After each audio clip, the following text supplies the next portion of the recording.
Detroit, the city that gave the world Motown records and the moving assembly line. But here is the part the history books skip right over. While the auto giants were stacking billions into glass towers downtown, a small circle of black men were quietly stacking their own. Their stories include an NBA bench scorer who turned into a manufacturing titan, a producer who ended up running a bank, a numbers king who bankrolled Motown's biggest rival, and one man who served federal prison time and still earned a spot on this list. Today, we are counting down the 15 richest black men ever connected to the Motor City. By the time we hit number 1, you will understand exactly why Detroit deserves its own conversation when it comes to black wealth in America. Number 15, Vinnie Johnson. We're kicking things off with Vincent, nicknamed the Microwave Johnson, the bench gunner who heated up faster than anyone in the NBA in the 1980s. His basketball paychecks were nothing special by modern standards. Across his entire career with the Pistons, where he grabbed back-to-back rings in 1989 and 1990 coming off the bench, he earned what would be considered pocket change today. Most guys with that resume fade into car commercials and autograph signings. Vinnie went a completely different direction. In 1995, 4 years after he hung up the jersey, he started Piston Automotive right in Detroit. The name was a wink at his playing days, but the business plan was dead serious. He was not trying to actually build cars. He went after the unsexy stuff: sequencing, assembly support, component logistics, the parts the big automakers absolutely need but do not want to deal with in-house. Just-in-time delivery, supplier coordination, all the behind-the-curtain machinery that keeps a production line breathing. Then things got ridiculous. Piston Automotive grew into Piston Group, a holding company stacked with operating subsidiaries and joint ventures alongside heavyweights like Lear and Valeo. Annual revenue swung between $2 and $3 billion across multiple years. He employs more than 10,000 people across plants in Michigan, Ohio, Missouri, Tennessee, and Mexico. GM, Ford, and Stellantis are all woven into his supply chain so deeply that pulling him out would be like yanking a vein out of a body mid-surgery. His money is not the kind you see on Instagram. It is locked into company valuation, board positions, and the kind of executive aviation access that does not make headlines. He sits on the Detroit Economic Club, advises automotive diversity councils, and quietly ranks as one of the largest black industrial employers in Michigan. The wildest part of his entire story? His basketball salary was basically a tip compared to what came after. Other athletes go broke. Vinnie went industrial. Number 14, Don Davis. Don Davis ran the table in 2 completely separate industries and somehow stayed almost invisible outside Detroit while doing it. He started as a session guitarist, plucking strings on some of the earliest Motown sessions, including Barrett Strong's Money back in 1960. From there, he packed up and crossed over to Memphis, becoming a key producer at Stax Records, where he blended Detroit's polish with Southern soul grit. Johnny Taylor's Who's Making Love climbed to number 1 on the R&B charts in 1968, with Davis behind the board. By 1976, he co-wrote and produced Taylor's Disco Lady, which sat on top of the Billboard Hot 100 for an entire month. By the end of his run, he had touched more than 3,000 recordings. He also bought United Sound Systems, the legendary Detroit studio that became a landing pad for everyone from George Clinton to David Ruffin. Then came the move that nobody saw coming. In 1981, Davis quietly bought up enough shares to take controlling interest in First Independence Bank, the only African-American owned commercial bank in Michigan, and stepped in as chairman and CEO. He ran the institution for more than 3 decades. By the time he passed in 2014, the bank was sitting on more than $200 million in assets and ranked among the top black-owned banks in the country. A Grammy-winning producer who pivoted into running a bank for 30 years.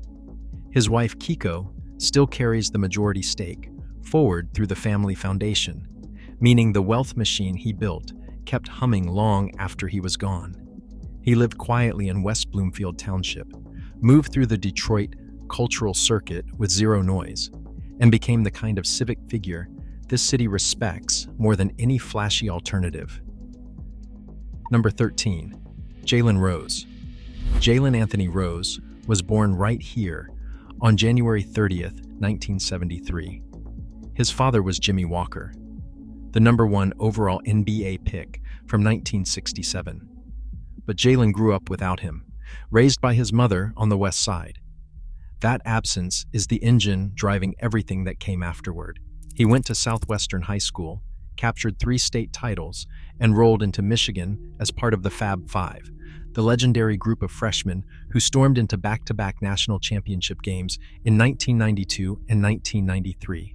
No college program had ever started a season with 5 freshmen and gone that deep. They were a cultural moment before they even turned pro. Across 13 NBA seasons with Denver, Indiana, Chicago, Toronto, New York, and Phoenix, Rose pulled in more than $102 million in salary. Then the real wealth playbook kicked in.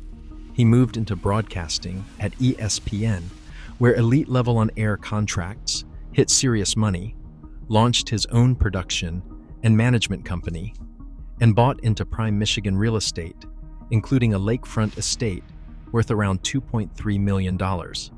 In 2011, he opened the Jalen Rose Leadership Academy in Northwest Detroit, a tuition-free public charter school serving over 400 students.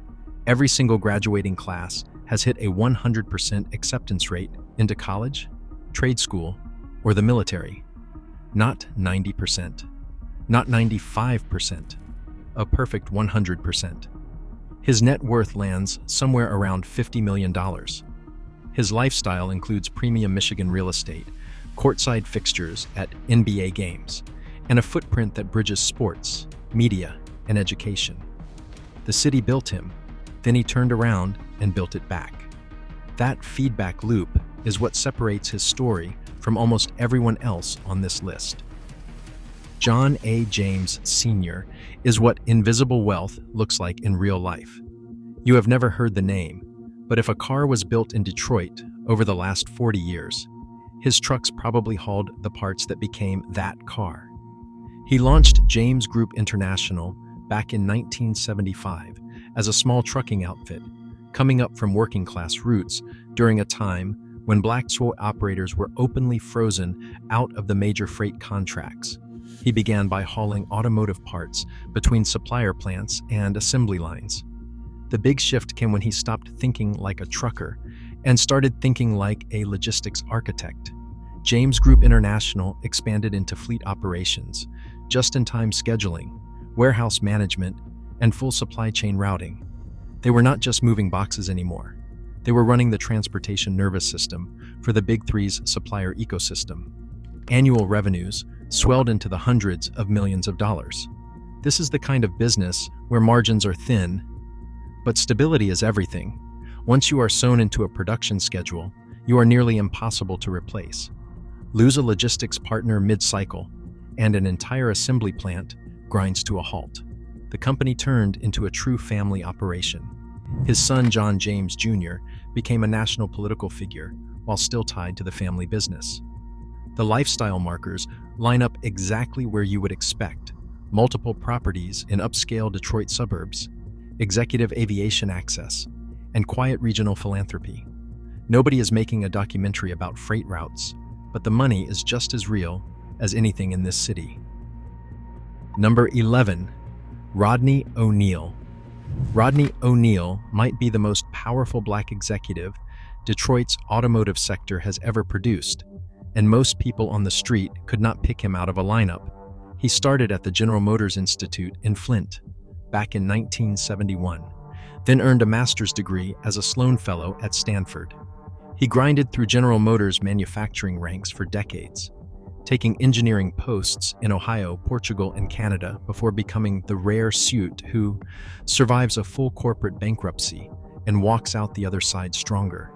When Delphi, the former General Motors parts division with 184,000 workers and $29 billion in annual revenue, Filed Chapter 11 in 2005, O'Neal was named President and Chief Operating Officer. By 2007, he was running the entire show as Chief Executive Officer. What he pulled off next is one of the cleanest operational turnarounds. In modern American industrial history, he slashed Delphi's product lines from 119 down to 33, sold or shuttered 45 plants, and pivoted the entire company away from low-margin hardware and into high-margin software and active safety technology. His core thesis was simple: hardware turns into a commodity. Software is where the real profit lives. He pushed Delphi into collision avoidance systems, fuel injection, and autonomous vehicle sensing, years before those terms were buzzwords. By the time he stepped down in 2015, Delphi's stock had nearly quadrupled since its 2011 initial public offering. Revenue had climbed back to $17 billion, and the dividend was paying out 3 times more per share than its old parent, General Motors. His total compensation in 2014 alone hit $14.87 million. Black Enterprise listed him as one of the most powerful black chief executive officers in the country. He sat on boards at Goodyear, Sprint Nextel, the Michigan Manufacturers Association, and Focus Hope, a Detroit organization fighting poverty and racism head-on. In 2015, he was inducted into the Automotive Hall of Fame. He did not just survive corporate America. He rebuilt the room he was standing in, and he did it so quietly the city barely caught on. Number 10, Berry Gordy. We all know the name, founder of Motown. But let's pull back the curtain a little. Gordy was born in 1929 inside the Brewster Douglas housing projects. Before there was ever a Motown, he was bolting parts onto cars at a Ford plant.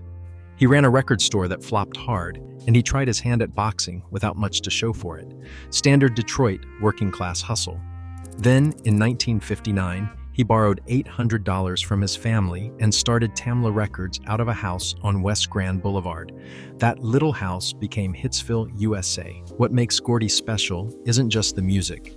It's that he applied the Ford Wars assembly line to creativity. Writers, producers, vocal coaches, and choreographers were all under one roof. Every release went through quality control meetings before it hit the streets. He industrialized hit-making. The Supremes, Marvin Gaye, Stevie Wonder, Smokey Robinson, The Temptations, the Jackson 5. None of them were just artists. They were products of a system designed to dominate the global charts. Revenue stacked on revenue. Records, touring cuts, publishing ownership, artist development contracts, licensing deals. By the 1960s and 1970s, Motown was one of the most profitable music labels on earth and the first large-scale black-owned company to achieve real global influence. In 1988, Gordy sold the label to MCA and Boston Ventures for $61 million. But he held on to publishing rights that kept generating checks for decades after the deal closed. His estimated net worth today sits around $400 million. An $800 loan turned into a blueprint that the entire music industry still studies 50 years later. Number 9, William Picard. Dr. William Leonard Picard is the reason this list comes with an asterisk on controversy. Born in 1944 in Detroit's Black Bottom neighborhood, he climbed out of displacement and into legitimate industrial wealth. A Howard University graduate, he combined deep academic credentials, corporate advisory work, and strategic positioning in Detroit's automotive supplier networks. He was not loud, he was woven in. His playbook ran on joint ventures and equity participation, slotting himself into second-tier supplier networks that fed the Big Three, with a focus on automotive interiors and component systems.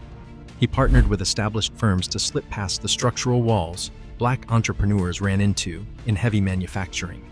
He built credibility across business, academia, and civic life all at once, and that opened doors most people did not even know existed. There is also the casino chapter. Detroit's late 1990s casino build-out, in places like Greektown and MGM Grand Detroit, was one of the largest capital redeployments the city had seen in decades. Picard moved in those investor circles, although the exact size of his stakes has stayed murky. Then came the part that flips the whole story. In 2003, he was federally convicted in a massive illegal LSD manufacturing case, and he served roughly 2 decades before his release in 2020. This was not a slap on the wrist. It was hard time. His arc is a brutal lesson in how fast institutional credibility can vaporize. But before any of that happened, he was widely viewed as one of the best connected Black industrial figures in Michigan, with real investment reach and serious operational ties. That history does not get erased just because the ending got ugly. Number 8. Derek Coleman. Derek Coleman was the #1 overall pick in the 1990 NBA draft. That sounds like a lock for generational money, until you remember that 1990 contracts looked nothing like today's Supermax era. He played for the Nets, the 76ers, the Hornets, and eventually circled back to the Pistons later in his career. Earnings were strong for that era, but injuries and inconsistent stretches kept him from cracking the financial ceiling reserved for true franchise players. The real story is not the basketball, it is what came after. Coleman represents the grounded post-career path, the guy who did not chase celebrity ventures or burn his money on bad partnerships. Instead, he leaned hard into Detroit real estate at the exact moment property in the city was practically being given away. In the 2000s and the early 2010s, entire blocks could change hands for the price of a used SUV. Coleman scooped up residential property, rental units, and small commercial spots, betting on long-term recovery and slow appreciation. His income picture is textbook smart retired athlete, NBA pension benefits that kick in for life, returns from holdings made during and after his playing years, and local business interests that stay well below the radar.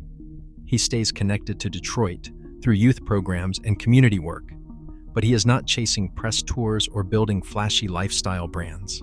He lives quietly in the suburbs, keeps a low profile compared to other former stars, and prioritizes family. His wealth did not explode. It stabilized. Steady salary, secure pension, regional investments.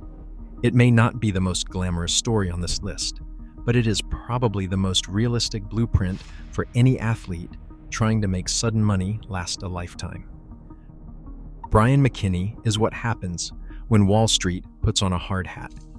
Before he started swinging hammers, he was an assistant vice president at Merrill Lynch, managing portfolios reportedly north of $25 million.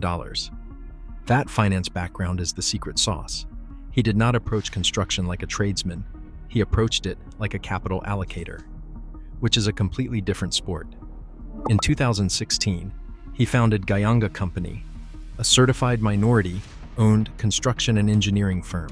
The name comes from Gaspar Yanga, the 16th century African resistance leader who founded one of the first free black settlements in the Americas. Bold name for a company about to dominate Detroit's demolition pipeline. Gayanga locked down roughly $18.45 million in contracts under Detroit's voter-approved Proposal N initiative, a public works program worth hundreds of millions of dollars, built around clearing out abandoned structures. He grabbed a serious slice of it. Here is the wealth mechanic. Demolition in Detroit is not just knocking down houses. It is the upstream work that makes redevelopment and land banking possible. Demolition contractors are essentially the first movers in any gentrification cycle.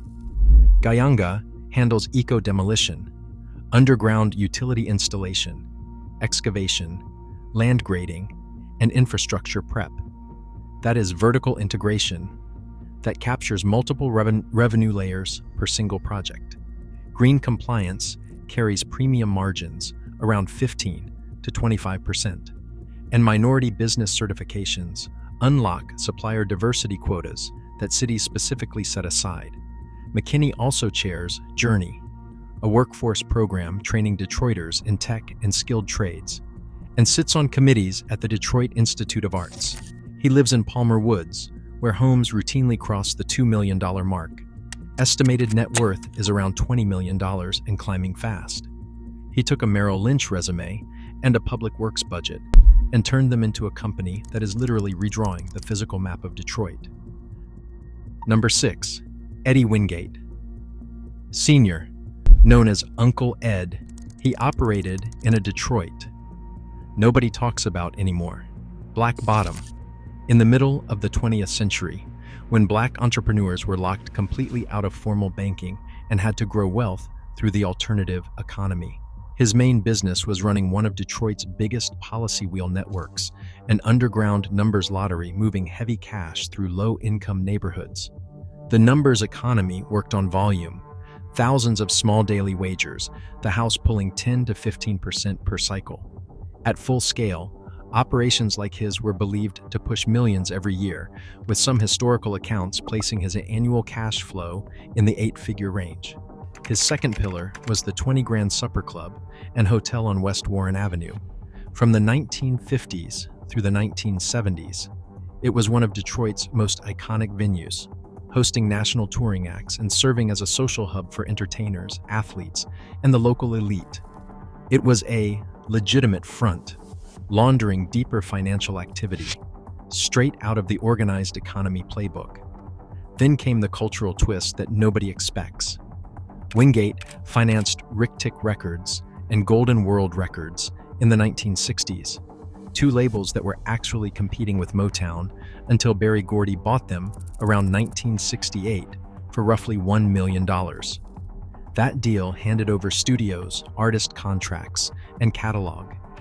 In an era when black Detroiters were locked out of normal employment, Wingate's network was pumping cash into music, nightlife, and community jobs in ways that quietly reshaped the city's entire cultural economy. He moved to Florida in 1977, after federal heat picked up. Historical estimates put his peak wealth around $10 to $20 million in the mid-century value, which translates to substantially more in today's money. Wingate is the pre-corporate chapter of black wealth in Detroit. Messy, illegal, foundational, and now we're rolling into the top 5, so settle in. Sean Michael Leonard Anderson, better known to the world as Big Sean, is the modern blueprint for music wealth in the streaming era. Born March 25, 1988, on Detroit's West Side, his break-in moment is the kind of story rappers tell their kids. In 2005, he freestyled for Kanye West outside a Detroit radio station and impressed him enough to land a Good Music and Def Jam deal. One hallway moment changed everything. Big Sean's wealth model isn't a single stream. It is stacked layers. The first engine is touring and merch. Arena tours and festival runs made up the core of his peak earning years, with per-show fees reportedly hitting the high 6 figures during his hottest cycles. Merch margins on hip-hop tours can land between 40 and 60%, creating a parallel income line that sometimes outpaces ticket revenue. His album, Dark Sky Paradise, debuted at #1 on the Billboard 200 in 2015, and he kept charting singles consistently after 2015, with major streaming staying power. The second layer is intellectual property. Songwriting credits across his catalog generate long-term royalty checks, and streaming has turned older releases into recurring income assets that compound over time. Catalog ownership and royalty participation mean songs from a decade ago are still printing checks today. Brand partnerships are picked with precision.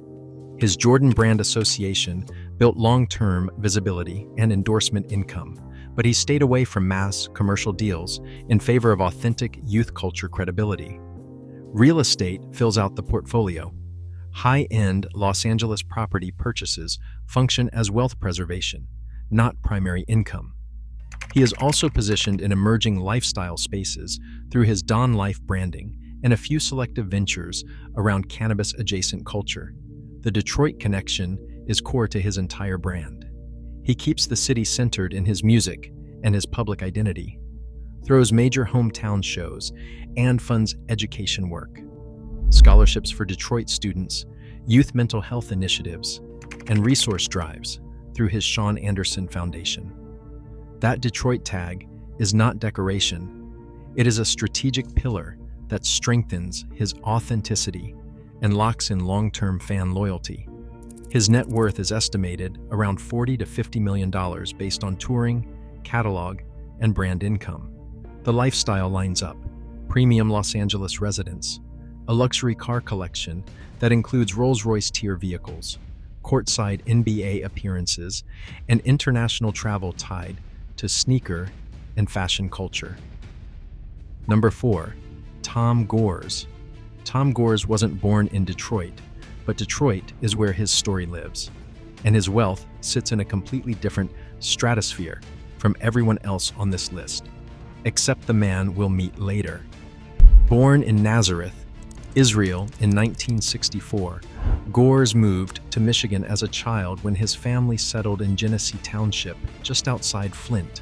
His first job was stocking shelves at his uncle's grocery store.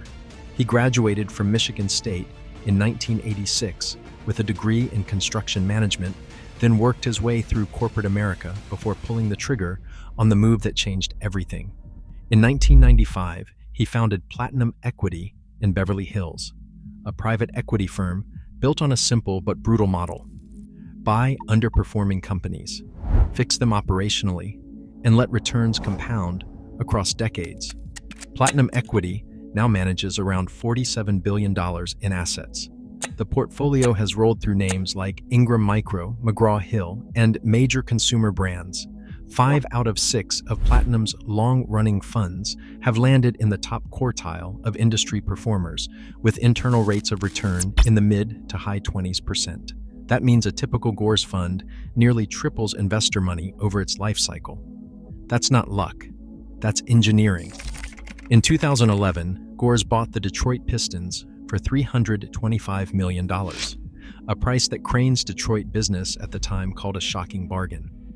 By 2024, the Pistons were valued north of $3 billion. That's an 854% return on a single investment.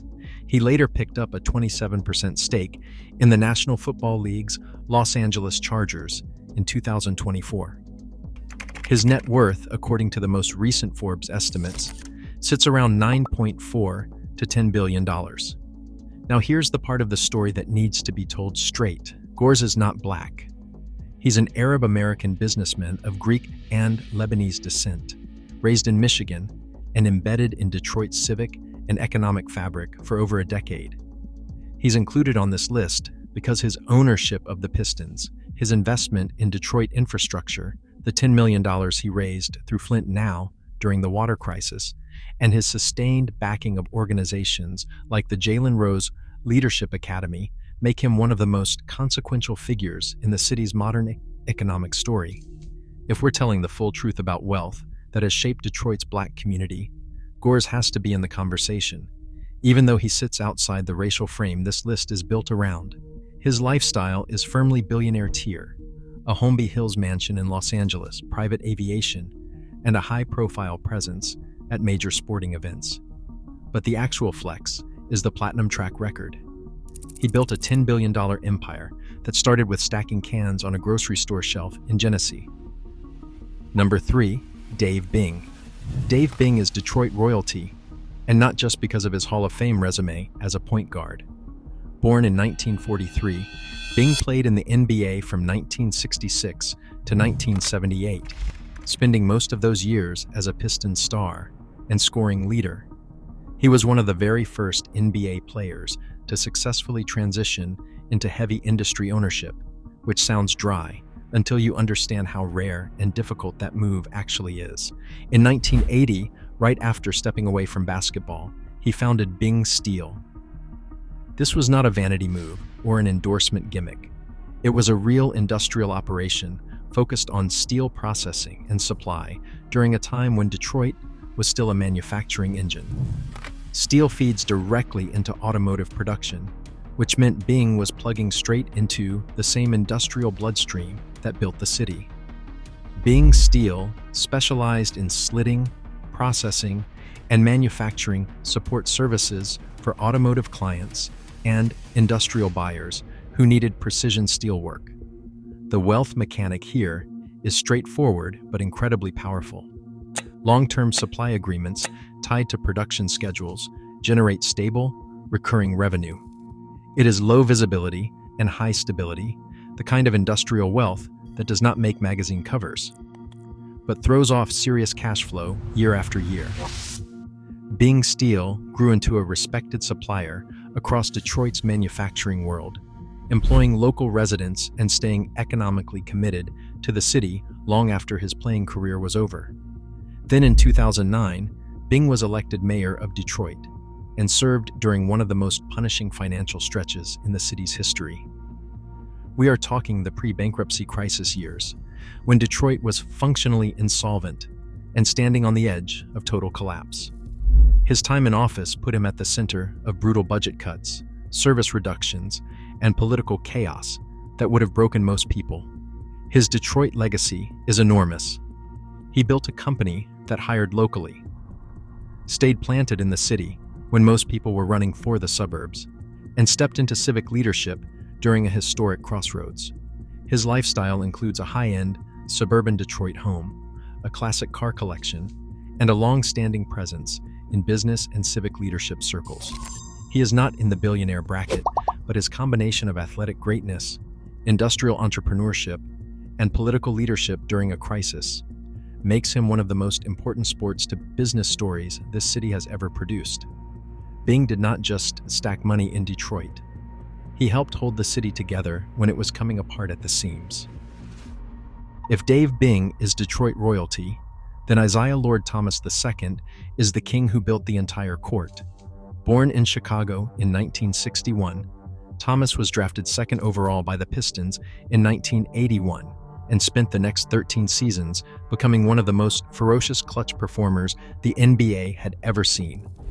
2 championships came in 1989 and 1990. He was the finals' most valuable player in 1990, averaging 27.7 points a game on the biggest stage there is, 11 All-Star selections. He did more than win for Detroit. He defined the city's entire identity for an era. The salary numbers were modest by today's standards. Thomas's peak pay was around $2.9 million a year, a fraction of what a player of his caliber would pull down in the modern league. But what he did with that money and what he built afterward is where the actual story lives. After retirement, Thomas moved through coaching, business, and broadcasting. His estimated net worth today sits around $100 million, built from a mix of broadcasting income and equity investments, and his most recent move, a real swing into sustainable materials and the public markets. Thomas became chairman and chief executive officer of One World Products, a hemp-based construction materials company aimed at supplying the automotive and food packaging industries that built Detroit. His stated goal is to become the first NBA player to take a company to the NASDAQ, with hemp composites slowly replacing traditional concrete and packaging in certain applications. The timing might actually line up. But what really anchors Thomas to this city is the philosophy underneath it.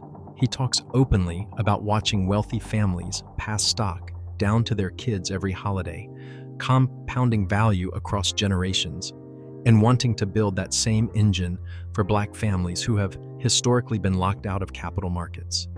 Every business decision he makes gets filtered through the memory of where he came from. He's still one of the most recognizable names in Detroit's sports and business ecosystem, a living bridge between the Bad Boys dynasty and whatever the city becomes next. Number 1, Magic Johnson. And here we are, the crown of the entire list. Irvin Magic Johnson Jr., born in 1959 in Lansing, Michigan, represents the most successful post-athletic business transformation in American history. His net worth lands somewhere between $1.2 billion and $1.5 billion. Almost none of it came from his basketball salary or his endorsement deals. Magic did not get rich playing basketball. He got rich buying things. His wealth system is built equity first. Across his NBA career, from 1979 to 1996, he stacked brand power and earned trust with corporate America. But the real money machine did not fire up until after the jersey came off. In the 1990s, Magic Johnson Enterprises started pouring capital into underserved urban markets, movie theaters, Starbucks franchise partnerships, and retail centers in minority neighborhoods. The insight was simple and brilliant. Urban communities were underserved but economically viable, and corporate America was willing to partner with somebody who understood those markets from the inside. He proved you could make real money serving the same communities Wall Street had crossed off the map. Then came phase two, institutional investment and large-scale equity. He shifted from franchise ownership into massive investment funds and ownership stakes. He is part of the Los Angeles Dodgers ownership group, owns the Los Angeles Sparks in the WNBA, joined the Washington Commanders ownership group, and runs real estate development funds, along with positions in infrastructure and insurance. This stage moved him from millionaire status into billionaire territory because ownership stakes in the major sports franchises appreciate faster than almost any other asset class on Earth. The wealth mechanics are pure. Ownership stakes instead of endorsement checks. Private equity participation in giant deals. Real estate funds engineered for long-term appreciation, and revenue participation across sports franchises. His returns came from asset growth, not short-term cash payouts. Magic took fame and converted it into entry into ownership circles, then slowly traded celebrity income for investment income. The principle that defines his entire blueprint is brutal in its simplicity. Ownership beats endorsement. Equity beats salary. Long-term assets beat short-term cash. While the world links Magic to Los Angeles, his Michigan roots tie him symbolically to Detroit's economic story and to the Black business empowerment model. His urban redevelopment work and minority-focused investing influenced strategies that ended up shaping Detroit's revitalization efforts.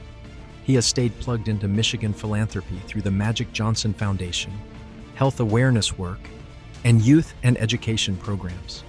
His lifestyle hits every billionaire marker: multiple luxury properties, including Beverly Hills estates, private jet travel, courtside seats wherever he wants them, and a permanent presence at the biggest corporate and philanthropic events on the calendar. But the real flex is not the houses or the planes. It is the blueprint itself. Magic Johnson proved that athletes do not have to stay athletes. They can become owners, investors, and power brokers, but only if they are willing to play the long game and put equity above everything else.